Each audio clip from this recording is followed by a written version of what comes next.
Main Works LP versus Zurich American Insurance Company. We appreciate the cooperation over several months of all counsel on both sides and all the rescheduling and dislocations, and we're glad that you're here. We call now on Mr. Laun.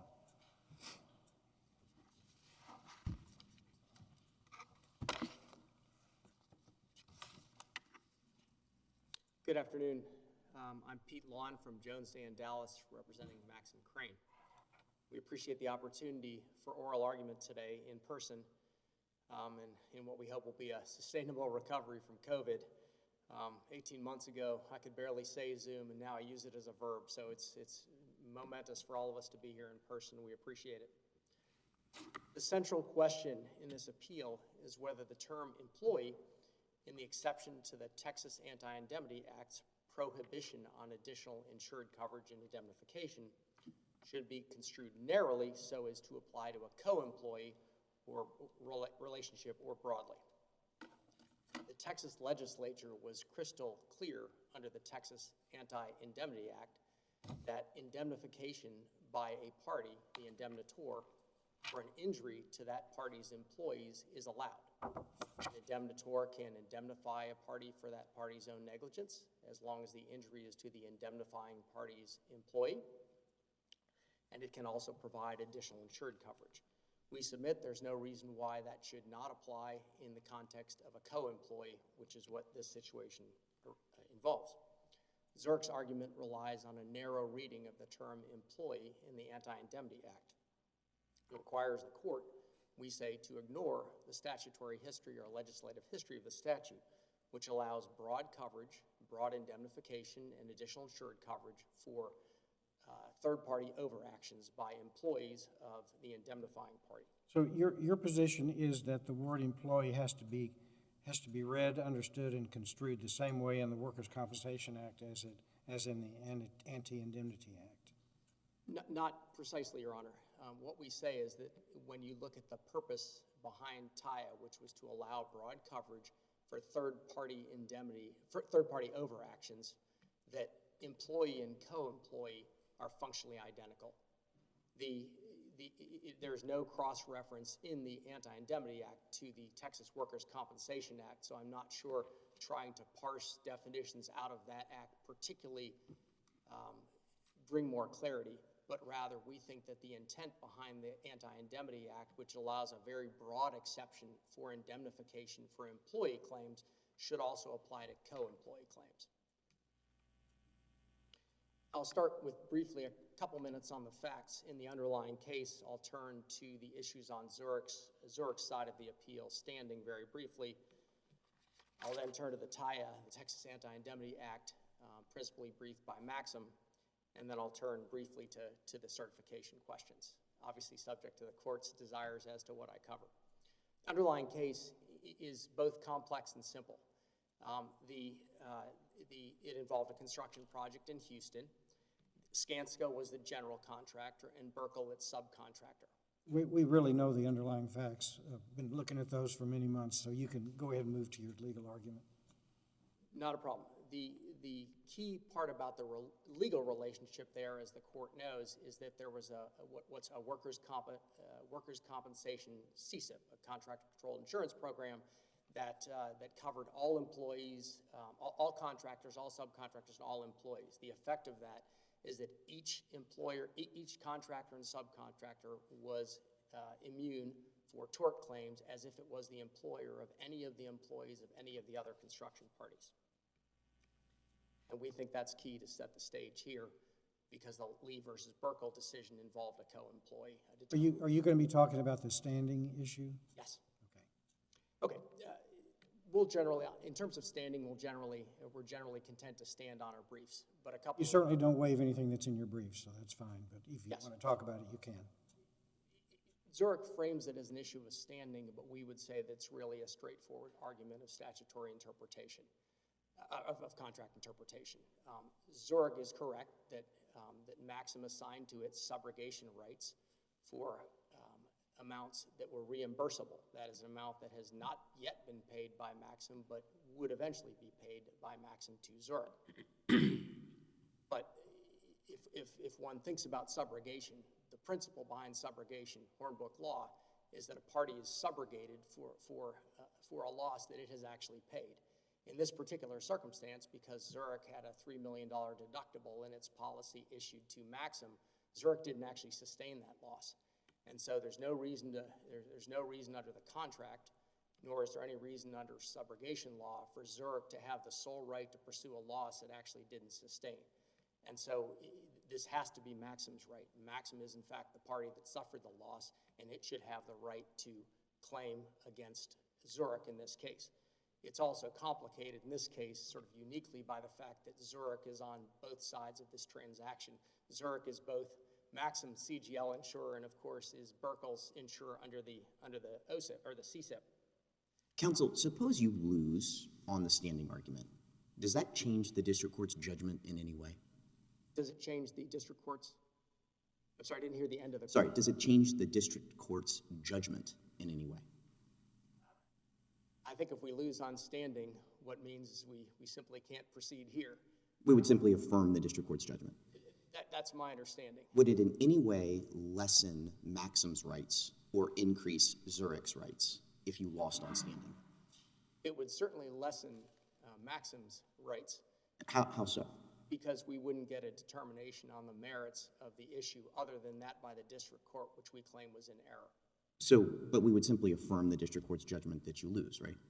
You would affirm the district. I presume that would be the outcome if we can't get standing. So how's it a proper cross-appeal? I'm sorry, I'm having a... How is it a proper cross-appeal?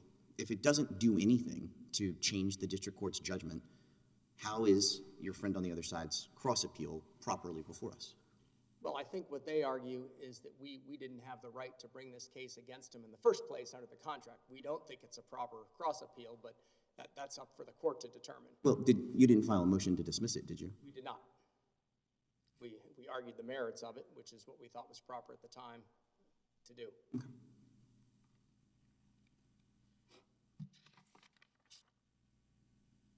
The court, I think, is well aware of the statutory background and legislative history behind the Texas Anti-Indemnity Act, but I think there are a few things worth emphasizing. This is a combination of the legislative history, which we relied on in the proceeding at the trial court level, and also what has been written by a variety of commentators. The principal ill that the Texas Anti-Indemnity Act sought to eradicate was crammed down indemnification. And there's both, as the court knows, there's the Anti-Indemnity Act, and there's which applies to construction matters, and there's a very similar act which applies to oil field claims, although it's not exactly identical. But in looking at the legislative history, one of the key things the legislature was concerned about was this sort of crammed down indemnification where owners or general contractors would say to people below them in the food chain or the contracting tier, you're going to indemnify me, and the people lower in the food chain had no bargaining power. So that was a principal ill focused upon in the legislative history behind Senate Bill 361. The trial court, by the way, looked at House Bill 2093 rather than Senate Bill 361, and so where the court talks about there being no legislative history, it's not clear to us whether the court actually reviewed the 361 history cited in the party's brief. Here, there's no issue with crammed down indemnification. Maxim was actually below Burkle in the contracting regime. Maxim was Burkle's customer, Maxim was Burkle's supplier, and Burkle was Maxim's customer. So if Burkle, for example, didn't like the indemnification provisions or the additional insured provisions, it could have gotten a crane somewhere else. Before the Texas Anti-Indemnity Act, of course, common law in Texas was that a party could indemnify another party for its own negligence in certain circumstances. Texas Anti-Indemnity Act disallowed that, and the question is, in what circumstances should it disallow such indemnification? Since there's no question that Burkle could indemnify and provide additional insurance coverage for an injury to Burkle's employee, we see no principled reason why that shouldn't apply to a co-employee, because for all intents and purposes, the co-employee status is the same as Lee being Burkle's employee. Burkle got complete tort immunity from a suit by Lee, and Lee was fully protected by the workers' comp regime.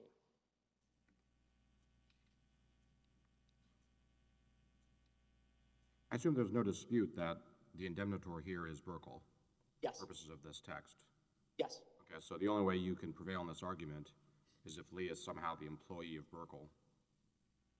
Not if Lee is the employee of Burkle.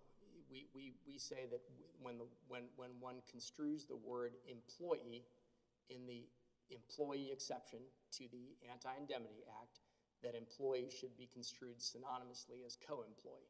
But those are two different concepts, aren't they? I mean, one is an employer-employee relationship, one is a coworker. It's a horizontal relationship. They are somewhat different legal relationships. We would submit it doesn't make any difference here because the effect of all of it is the same. And as the court knows from our briefing... How do you reconcile that with the text? I'm sorry? How do you reconcile that with the text? I don't know what why the Texas legislature used the term employee rather than employee, co-employee, but it didn't only use the term employee. It says employee, agent, or subcontractor of any tier. And so it is clear that the Texas legislature was willing to apply a fairly broad exception to the anti-indemnification prohibition under the Texas Anti-Indemnity Act. Okay, but Lee wasn't any of those things vis-a-vis vis-a-vis Burkle. I think that Zurich certainly puts talismanic significance on the description in the Lee versus Burkle case, in which the court... I'm just talking about the text. I'm sorry? I'm just looking at the text of the statute. It uses the word employee. Right. No arguing against that. Okay. We would simply say that if one looks behind the act, looks behind the curtain, as it were, that the concept of employee and co-employee are effectively synonymous legally because it's the exact same situation.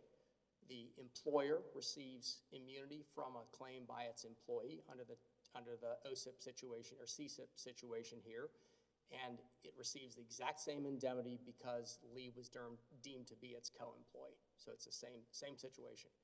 And in construing the Texas Anti-Indemnity Act, there's no principled reason why the legislature would have intended something different. It clearly has an exception that allows broad indemnification for third-party overclaims, whether it's by an employee or we would say a co-employee.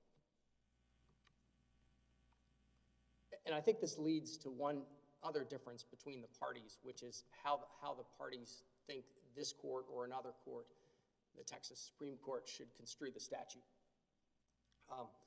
We say that the court should look at the intent and purpose of a statute and try to figure out whether a particular interpretation falls within that intent and purpose.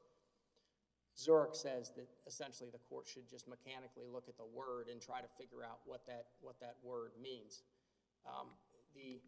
They advocate for this approach because, as Judge Ho questioned me about it, uses the word employee in the statute. So one has to think about intent and purpose.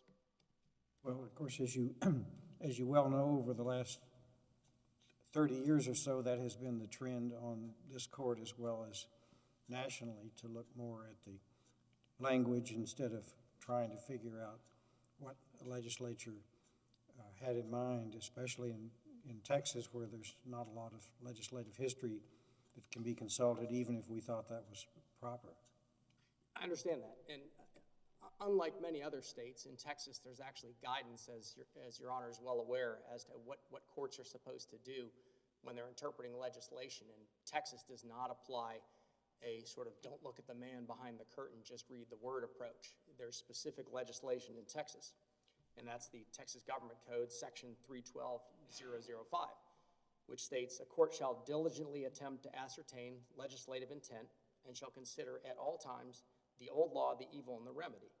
It also says in the next subsection, 006, that the statutes of Texas, civil statutes, shall be liberally construed to achieve their purpose and to promote justice. So we would say that the court is not only empowered to, but actually directed to try to interpret a statute in light of the history and purpose behind it. That's what the Texas Government Code expressly states. It's unusual. I mean, I've practiced law in many different states during the course of my 30 or so years, and this is a novel one for me. If we were to agree with with you on the result, we, of course, would be reversing Chief Judge Rosenthal's opinion in this case. And can you identify specifically at what point, at what pivot point do you think she misunderstood or went wrong on her analysis? Obviously, anytime you're the appellant, you're going to criticize what the district court wrote. There's nothing wrong with that. But where did she go wrong?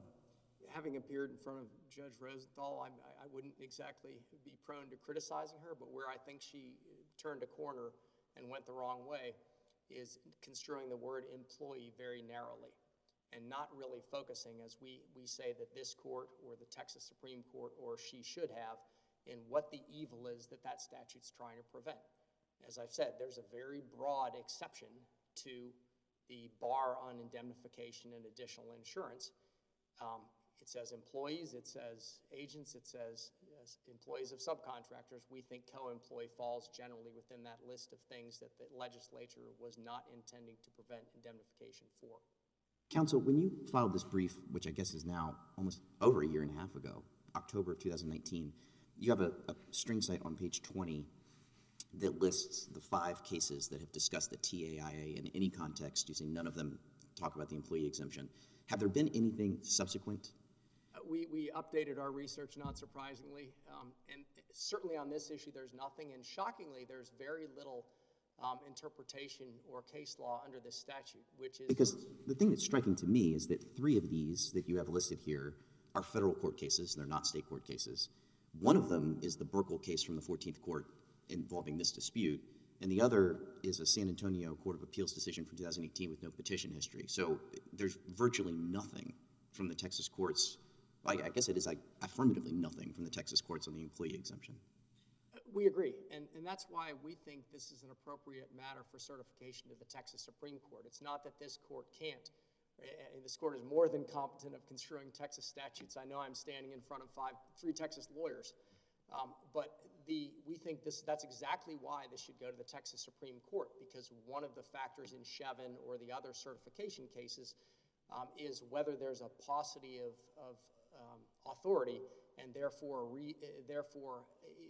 effectively the court's working off tabula rasa, which is unfortunately what all of us, Zurich, my client, and the 3 of you are faced with in this particular matter. You've saved time for rebuttal, Mr. Laun. Thank you. Thank you. Mr. Bowman?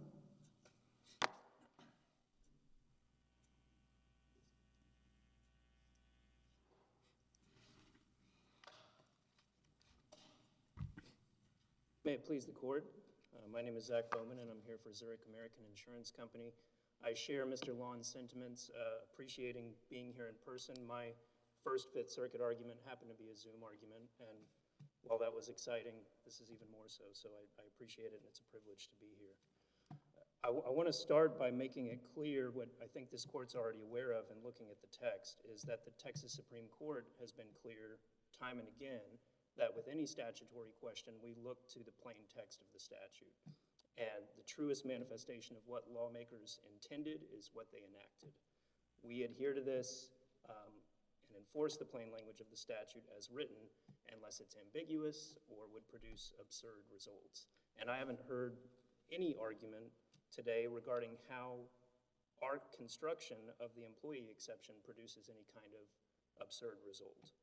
The legislature chooses the specific words that it uses with a purpose, and we're to assume that it leaves out words not chosen for a purpose as well. Well, I mean, I might take your friend on the other side to say that it's absurd to suggest that Burkle is an employer for one statute and not an employer for another statute. That is kind of odd, isn't it, that Burkle would enjoy all of the benefits of being an employer under the TWCA, but none of the responsibility of being the employer under the TAIA. And I think for that, we just have to look to the statutory construction, the language itself. In the TWA, there is a specific provision that addresses this very issue and says that an agreement under this section makes the general contractor the employer of the subcontractor and the subcontractor's employees, but only for purposes of the workers' compensation laws of this state. So the legislature was very clear in the TWA that that kind of treatment is unique and exclusive to the TWA. And there's no statutory provision within the Anti-Indemnity Act that provides for that sort of treatment. Do you dispute your friend on the other side who says that the purpose of the TAIA is to prevent these crammed down indemnification agreements? Like, do you think that there's a different purpose of the statute? And I understand the textual arguments. I just want to focus on his position. I think we could look at that as part of the concern, but I don't think we even have that under these facts. I mean, I think the core goal of the TAIA is to ensure that parties are responsible for their own negligence. And Well, Burkle's not going to be responsible for any of its known negligence. I mean, if you win, Burkle is not responsible for any of its, the 90% that the jury assigned. So it's the exact opposite of what you just said. Right, well, and that would be, again, under the workers' comp statutes, where we're looking at if there was some intentional conduct, that would be an exception to the exclusivity there, but we didn't have that. Maxim, in this case, is only being held responsible for its own negligence, its 10% share. And that's really what was intended by the Anti-Indemnity Act. The only exception is for that specific employee exception. If Lee was an employee of Burkle, we would have a different type of situation here. That would be the type of third-party overaction where Maxim could look back to Burkle for indemnity. But that's simply not the case here. Lee's a Skanska employee, and there's no reason to look to the workers' comp statutory scheme in determining how we apply these anti-indemnity provisions. So Lee is not Burkle's employee and can't create a third-party overaction here. The thing I'm struggling with is I can't figure out what conceivable basis there would be for preventing indemnification in the set of circumstances where Maxim has no bargaining power vis-a-vis Skanska, right? They're the lesser of Burkle. And to the extent that there's a bargaining power issue between Burkle and Maxim, it goes the other way, right? That is that Maxim they're the lesser of the crane. So it just seems like a square peg in a round hole. I'm not sure I understand how they fit together. And I agree, it's somewhat unique, and I think you bring up a good point that Maxim is the lessor of the crane. This was a Maxim contract. We can look at page 985 of the record and see that this was on Maxim documentation. It even provided in there that the indemnity was only enforceable to the extent under Chapter 151. So this comes as no surprise that we're dealing with this situation. But this is not a fact scenario where a general contractor is trying to cram down on a less powerful sub some indemnity language. It's Maxim trying to enforce it as the lessor of a crane. And so it is a unique circumstance. I think what Maxim's problem is here is they don't like the results of the underlying case and the liability that was assigned to it. It's 10% liability. But under the Anti-Indemnity Act, the legislature's basically outlined that you're responsible for your own negligence, or you can be responsible for your own employees, any harm to your employees, regardless of negligence. But what that creates is basically a freedom to contract between parties. If the parties wish to contract in a way that mitigates risk of future litigation over who caused the accident ultimately, then you can enter into a contract to provide indemnity for any harm to your own employees.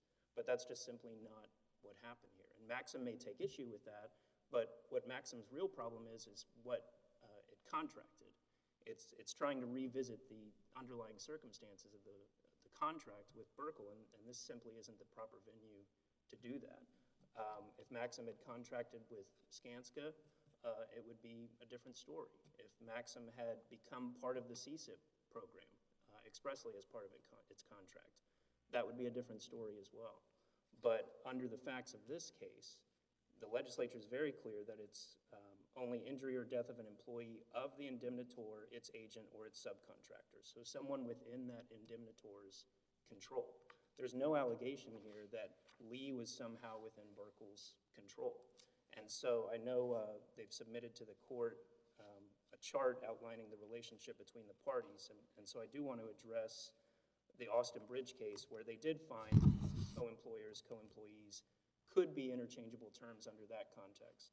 And again, to be clear, that sort of treatment is unique and exclusive to workers' comp. But even if we were going to consider that here, we don't have the kind of association between the parties that creates Lee being an employee of Burkle.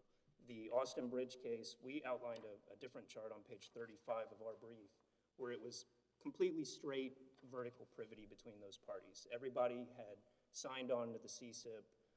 all the way down. So Baylor was the employer of all those parties who were co-employees of Baylor, and all those parties were also co-employers of everyone below them, so a straight vertical situation.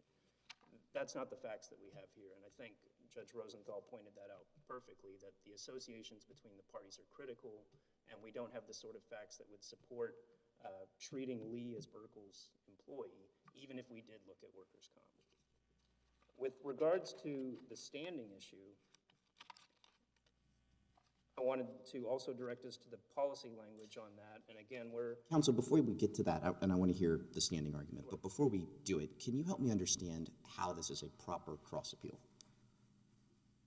Well, Your Honor, I think you raise an interesting question in terms of whether it ultimately affects the result. I think it's a cross-appeal because we didn't want any kind of waiver of that issue because I think this standing argument is legitimate.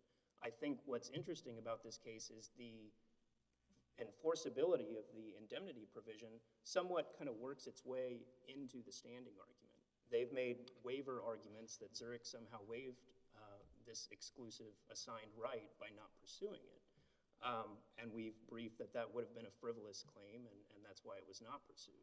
So in analyzing whether it's frivolous, you somewhat have to get into the Anti-Indemnity Act to look at the standing issue. So I completely understand the argument on the merits, but what I'm trying to ask is an antecedent question, which is that since the 1920s, the Supreme Court has been very clear that a cross-appeal is mandatory where the prevailing party below, that's you, wants to expand your rights under the judgment or lessen your opponent's rights under the judgment. I understand you're not trying to do that. You're just trying to defend the judgment. And the corollary of the so-called American Railway Rule, that's the one from the 1920s, is that you cannot cross-appeal when you're not trying to expand your rights or lessen theirs. And the reason, as we've explained in a long series of cases, is that when you do that, it expands the briefing, right? You get to file a fourth brief, effectively a surreply. It confuses the issues. It makes us focus on exactly what's happening to the judgment below. This is all a jurisdictional problem. It doesn't matter whether they filed a motion to dismiss or not. It's incumbent upon us to dismiss the cross-appeal where it's wrongfully or unnecessarily taken. And so it's not obvious to me, I mean, it seems like what I'm hearing from you is that really it's just an alternative ground for affirmance that appellees raise in our court every day. Well, and it is a little different. Again, I wouldn't say it's an alternative ground for affirmance because we would prefer the court actually reverse and render that there is no standing in this case. But in doing so, it does consider that the... Why is that? Because... In theory, that would allow them to sue you again. I'm sorry? You're actually worse off.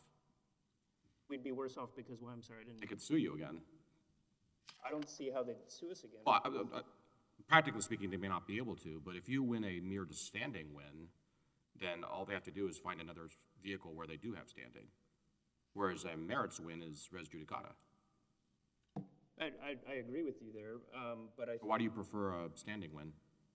I think the standing is important here because under that deductible endorsement, that affects ultimately what the payout is under the policy because the reimbursement was $3 million. Zurich had to pay a chunk of money itself. So if the court disagreed with us on the Anti-Indemnity Act, we would want the argument that there is no standing because ultimately if we have to go back down to the trial court... Well, if there's no standing, then we wouldn't reach the merits. So I think we have to ask the question, if there's no standing, how are you better off? And we may not be, ultimately, Your Honor. I mean, I think we clearly win this case under the anti-indemnity statute. But right now you're out $0, right? Because every dollar that's been paid has been paid by Maxim. No, there was a portion paid. Oh, that's right, like $300,000 or something. Correct. But the amount in controversy, you're out $0, right? Like the 300 is gone no matter what. If we just affirm, it's not like you're going to get the extra 300. I believe there is a scenario, Your Honor, where that 300 could be at issue depending on how this court interprets the deductible endorsement and whether it fully assigns rights to Zurich. Really? That's not in the briefs, so that would be intrigued by that. And I apologize if that's something we need to clear up by a post-submission brief, we will. But I think the argument here is clear that this is fully assigned to Zurich, whether the funds have been reimbursed or not, and that there never should have been litigation in this case getting to the issue of the Anti-Indemnity Act. Addressing the issue of certification, I don't know if opposing counsel got to get into it very much. I know we did brief the subject before this court. This court's been very clear that where there are sufficient sources of state law to allow principled rather than a conjectural conclusion, that certification isn't necessary. The standard isn't just that this exact issue hasn't yet been dealt with. As long as this court has a principled set of rules and to guide it in making its decision, it can make that eerie guess. And the absence of law directly on point is not the standard. And in fact, I think it's somewhat telling that we haven't had any courts of appeals debating the interpretation of this employee exception, because from the statutory language, it appears very clear. If we interpret the plain language of the statute and apply it as written, there should be no debate here. We don't need to get to trying to interpret and incorporate workers' comp principles into our Anti-Indemnity Act analysis. Are you familiar of another case where we've refused to certify in the absence of a single decision from a state court, even interpreting the relevant statute? I've never seen one where there's literally not a single case from anywhere in Texas, not a district court, not a court of appeals, certainly not a Supreme Court decision, that even cites the provision. Right, and I think, I'm not aware of a specific case where the court's dealt with that exact scenario. I'm not, Your Honor. But I think, given that we have guidance from the Texas Supreme Court on how to interpret the statute, I think the result is still very clear, and I think a certification to the Texas Supreme Court would yield the same kind of plain language analysis that we're asking this court to do. And so I think this court has significant guidance. What I think Maxim is essentially asking the court to do today is read language into the Anti-Indemnity Act that is not there, and broaden the exception in a way that would eventually swallow the rule. The employee exception is limited to employees or subcontractors or agents of the indemnitor, and Maxim would have that essentially read any employee on the project, which would thwart the purpose of the statute because it is limited to employees of the indemnitor.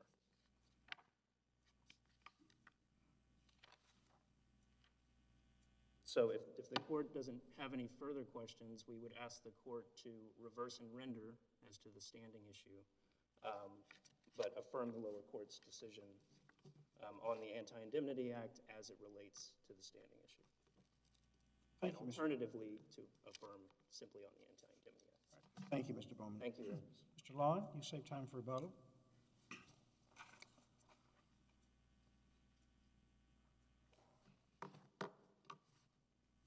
Thank you.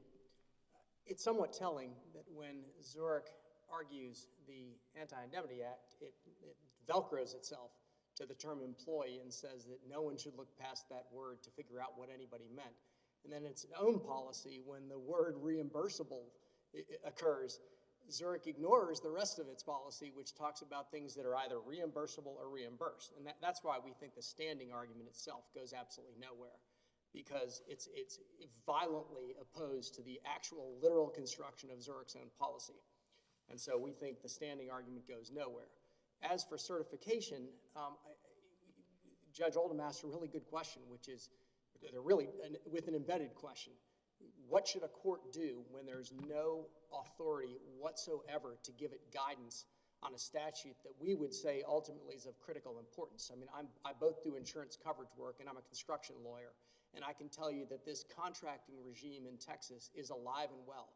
That is, there are lots of OSIPs, lots of CSIPs, and this issue is certain to reoccur. It is surprising. What's your best authority for the proposition that the Texas Supreme Court might treat the word employee to include coworker? I can't point to a case. I can point to, in reality, what the legal differences and similarities are.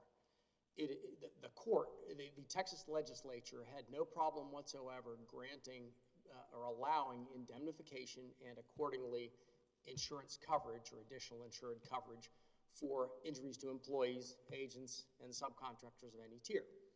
We think that co-employee, which is effectively legally the same relationship, wouldn't be any different.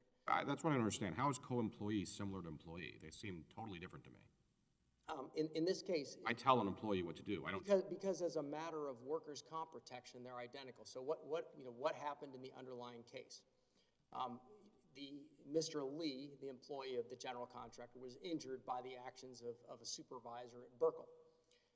Because of the CSIP regime, every party got complete, except Maxim, got complete, which wasn't in the CSIP, got complete indemnification or complete tort immunity from all of the other parties, just like they would have, whether they were the employer of, just like Burkle would have had it been Lee's actual employer. And so we submit that legally the effect of these relationships is exactly the same. The point being the following. It just sounds like a policy argument rather than a textualist argument. I think You're it's, saying there's no reason to treat the two situations differently.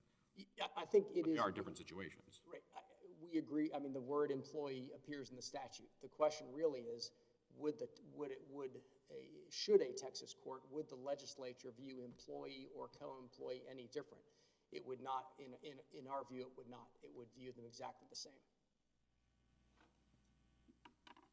All right, thank you, Mr. Laun. Thank you. Your case is under submission. Again, we appreciate counsel's cooperation with us on this case, and the court is in recess.